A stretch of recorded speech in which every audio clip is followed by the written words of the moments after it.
dari episode sebelumnya ya. Semoga kalian suka. Sementara itu, Shen diperlihatkan di aula tertentu. Di aula ini terdapat dua sosok. Satu duduk di tahta singgasana, sementara satu lainnya berdiri di depannya. Adegan pertarungan Xiaoyan dan Ye Zuan sedang ditonton melalui tirai cahaya. Sesosok yang duduk dengan malas di singgasana menatap Xiaoyan di layar cahaya. Dia berkata, "Apakah dia orangnya?" Ucap sosok itu. "Benar, dialah orang yang mencuri klon Yuan Shenku. Dia juga yang mencuri darah dewaku." Hasilnya kekuatan klon Yuan tetap berada di bintang 8 selamanya. Tidak hanya itu, orang ini sangat penuh kebencian. Dia sebenarnya meminta esensi darahku untuk dia praktekkan. Benar-benar kejahatan sejati. Ucap sosok yang berdiri di depan singgasana berkata dengan serius. Sekilas Xiaoyan pasti bisa mengenali sosok yang berbicara jika dia ada di sini. Dia adalah Cimi, orang yang dia temui di tanah hukuman dewa. Lalu ke Sensi dan kemudian membawanya ke dunia iblis kuno. Hanya saja Cimi saat ini terlihat penuh hormat di hadapan sosok yang duduk di atas singgasana. Sepertinya dia pun juga termasuk klon dari sosok yang duduk di singgasana. Banyak kebijaksanaan spiritualku yang lahir, termasuk kamu. Namun aku tidak menyangka kamu sebodoh itu. Biarkan orang ini bermain lagi. Semakin kuat semakin baik. Dengan cara ini aku akan dapat memiliki klon lain yang berguna. Ucap sosok di singgasana itu. Orang ini tidak sederhana. Jangan ceroboh, ucap Cimi. Tidak perlu repot-repot mengingatkanku. Aku lebih mengerti daripada dirimu, ucap sosok di atas tahta itu. Tapi pria ini sungguh licik. Ada banyak rahasia dalam dirinya. Meskipun aku mengikutinya sebentar dan hanya tahu sedikit tentangnya, aku sarankan agar mengambil tindakan sekarang. Yang terbaik adalah membunuhnya saat masih dalam buayan, ucap Cimi berkata dengan serius. Ketakutan di hatinya terhadap Xiaoyan sudah ditanam ketika Xiaoyan diam-diam mengambil darah dewa. Selain itu dia pernah mengikuti Xiaoyan untuk jangka waktu tertentu. Dia sudah menyaksikan dengan mata kepala sendiri pencapaian luar biasa Xiaoyan selama ini. Kekuatannya sendiri mungkin tidak terlalu kuat, namun dia mempunyai keberuntungan yang luar biasa. Sangat sulit untuk dibunuh, ucap Cimi terus mendesak. Sosok di atas tahta itu sedikit mengernyit melihat mata Cimi. Dia benar-benar kehilangan kesabaran. Bagaimanapun kamu hanya tiruan dari diriku. Apakah kamu ingin mengajariku cara melakukan sesuatu? Ucap sosok di atas tahta itu memarahi dengan dingin. Tiba-tiba niat membunuh melonjak. Cimi hanya bisa menggertakkan giginya dan menangkupkan tangannya sebagai permintaan maaf. Dia tidak berani mengatakan apa-apa lagi. Segera setelah itu dia mundur dari aula utama. Cimi berjalan keluar dengan ekspresi wajah suram. Sesaat kemudian sosoknya bergerak dan menghilang. Shen kembali ke tempat Xiaoyan.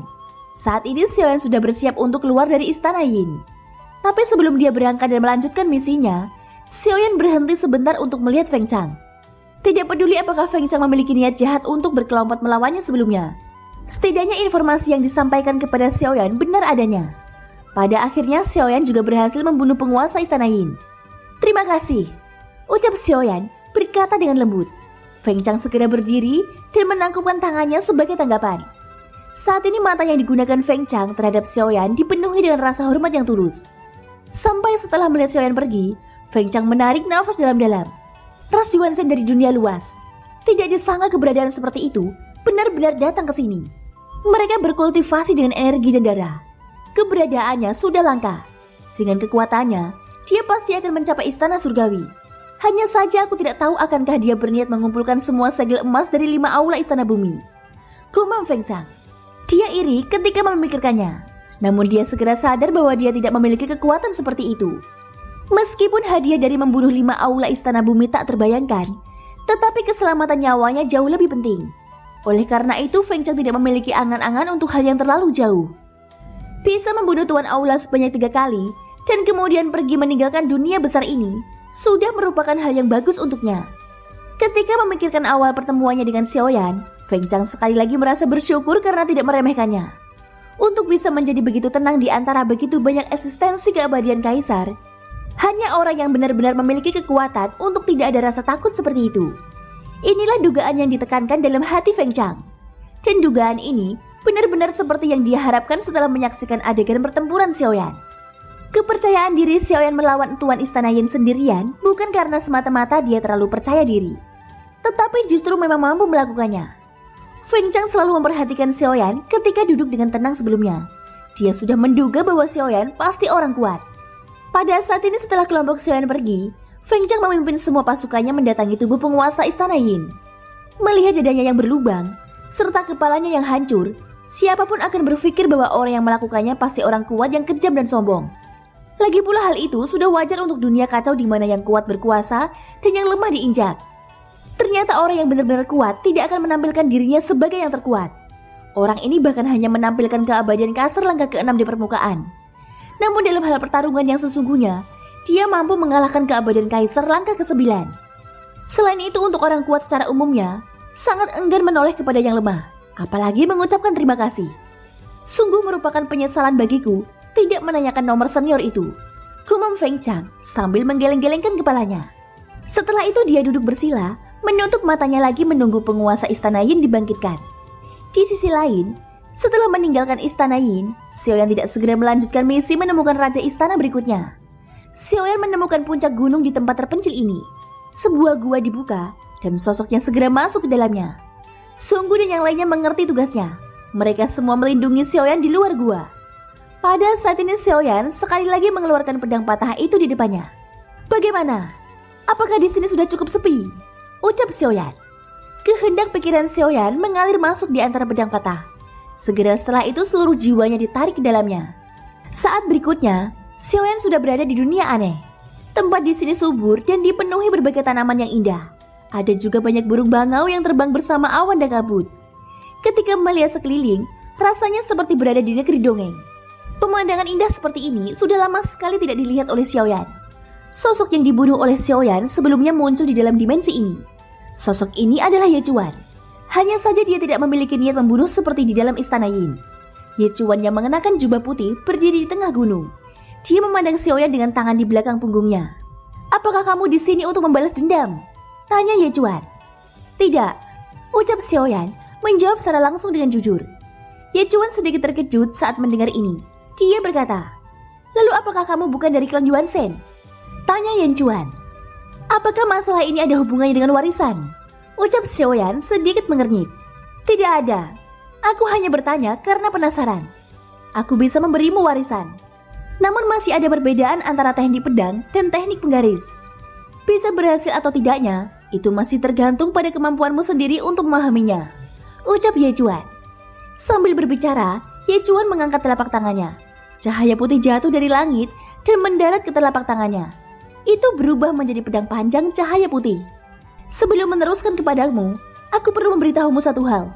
Karena kamu bukan dari klan Yeku, jika kamu bertemu para pendahulu klan Ye, mereka akan menganggapmu sebagai musuh. Jika pada akhirnya kamu gagal, aku harap kamu tidak menyalahkanku dan menghapus kesepakatan kita. Bisakah kamu setuju?" ucap Ye Chuan sambil memandang Xiaoyan. Xiaoyan sedikit mengangguk saat mendengar ini. Hal ini masih dapat disepakati. "Terima kasih saudaraku. Aku seharusnya menahan diri sebelumnya. Dengan kekuatan klan Yuan Shen, aku bahkan tidak pantas menampilkan ilmu 3 pedangku. Tapi jika dipikir-pikir ini cukup aneh. Kamu adalah orang dari ras Yuan Shen. Aku pernah mendengar bahwa ras Yuan Shen tidak pernah menggunakan senjata apapun. Dia menggunakan tubuh fisiknya sebagai sarana pembunuh. Kekuatan fisiknya yang kuat melebihi senjata apapun dalam hal keterampilan bertarung. Jadi seharusnya kamu tidak perlu mewarisi keterampilan bertarung ini, bukan?" ucap Ye Chuan masih bingung dengan Xiaoyan. Dia mau tidak mau ingin mendapatkan jawabannya karena penasaran. "Mulailah warisanmu. Jangan tanya apa yang tidak seharusnya kamu tanyakan," ucap Xiaoyan berkata dengan dingin. Ye Chuan tiba-tiba tersenyum pahit. Jelas dia adalah seorang guru di sini, tapi dia merasa seperti sedang diperas oleh muridnya sendiri. "Teknik pedang ini disebut tebasan Qian Qiu. Aku akan menyalurkan ke dalam kesadaranmu.